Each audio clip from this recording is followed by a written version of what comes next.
All right, it's 5:30, folks. Hey, how's everybody doing? Sean Wilson here. We're at the live training session for members of Sean Wilson Piano. And live trainings are an important part of membership because they allow us the opportunity to come together, bounce ideas off of each other, and get inspired by dope musicians. And the musician we have with us today is Dvon Cruse. And y'all know every time I bring somebody on here, we just we get inspired. And I think for me, the biggest thing is inspiration. So inspiration is the biggest thing for me, is what's most important. I see some text chats coming in. Make sure. Yeah, hey, Phil. Phil, what's up, man? I want to show you guys something really quick from his Instagram. And let me show you, here are some of the stuff that I saw that I just really made me dig his style. And I'm gonna, once I find it, it's this one. This one, check out his I Love You, Lord, today.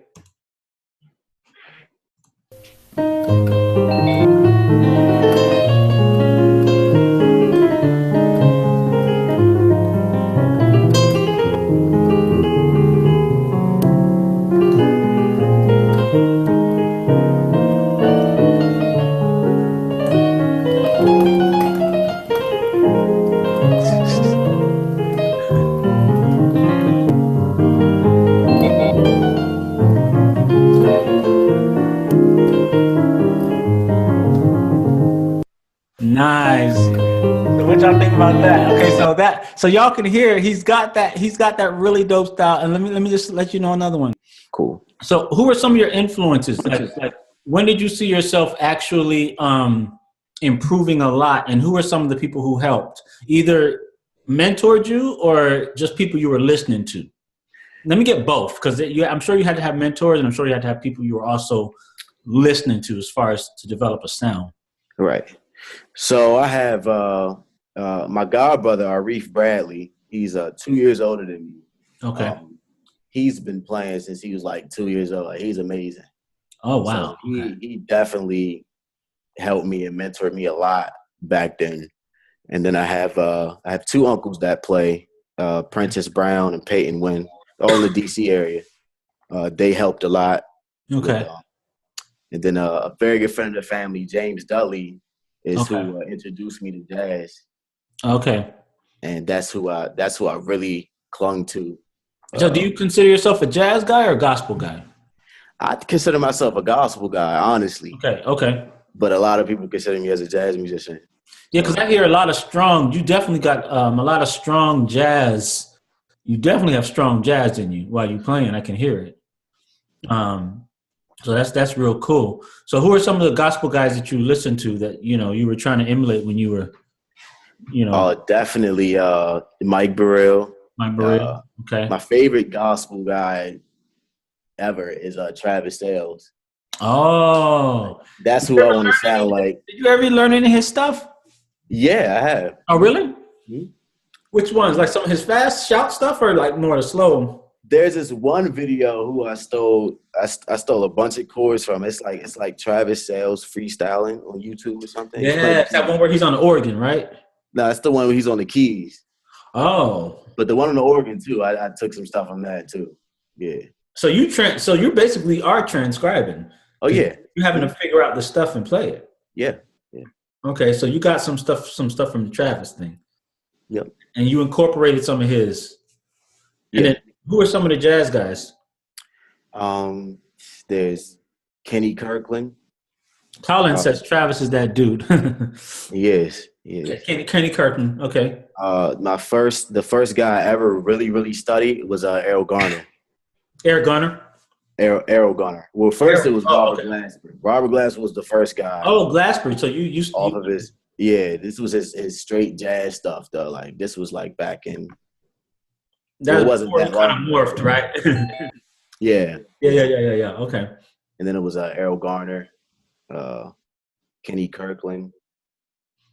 So let me ask you this: how is it that are you actually just kind of memorizing these guys' things and then trying to use it in your own playing? Is that kind of how the process goes? So when I transcribe stuff, I I pick it apart and I find out why it works, Got you. and I try to find other ways to make it work Cool. than what they play, and I try to add my own twang A to little it. flair to it. Yeah, yeah, yeah. My memory is not good. Yeah, that's me too, man. That's For- me too. Like the people ask me, "Man, play that song you transcribed from Corey Henry." Yeah, and I'm like, "What?" Because it was older than 3 weeks. I can't do it. But I mean, if I practice it every day, it'll stick, you know. But yeah. So I hear what you're saying. But you have a little flair though while you're playing. You've got this flair about you. I'm just wondering where that flair comes from. Like a lot of things that you're doing, I'm not hearing a lot of grace notes and trills and stuff like that. Where are you getting a lot of that stuff from? You don't.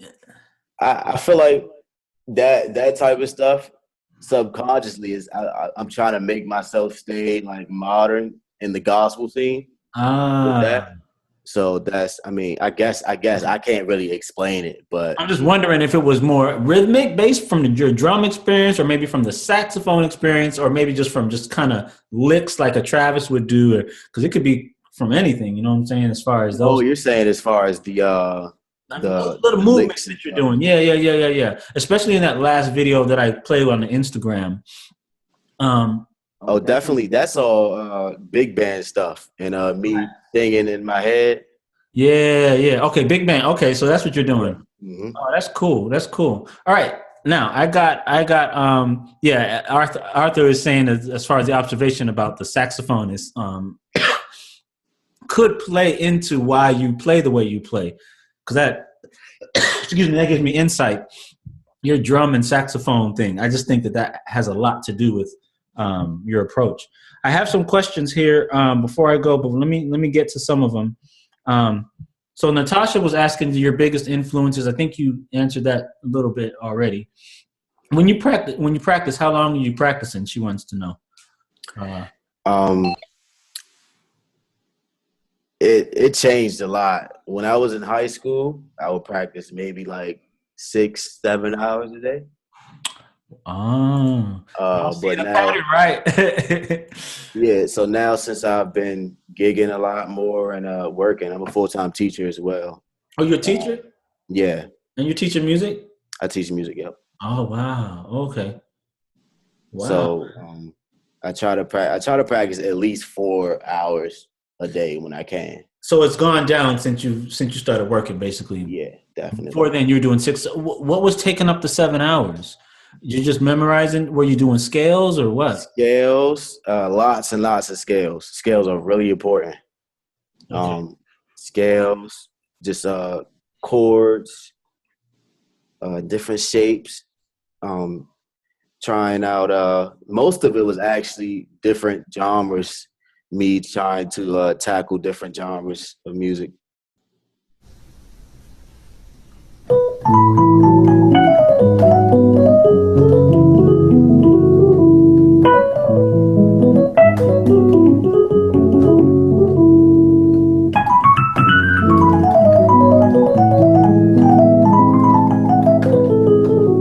Yeah. Okay. So yeah, melodically, what's going on? What's going on melodically? Can you show me a little bit about what's going on there? Because okay, so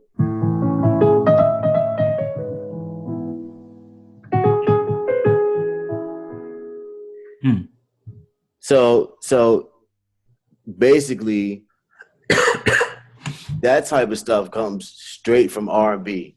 So what I do is I play a lot of R&B gigs in my area. And oh, so you're doing R&B stuff, right? In my free time, what I do is I would transcribe their voices and play it. So it's basically that's the kind of stuff I wanted to know, because I was trying to figure out. It didn't sound gospel or jazz. Yeah. So I was right. It's coming from R&B. Mm-hmm. So what R&B influence was that from? That's Tyrese.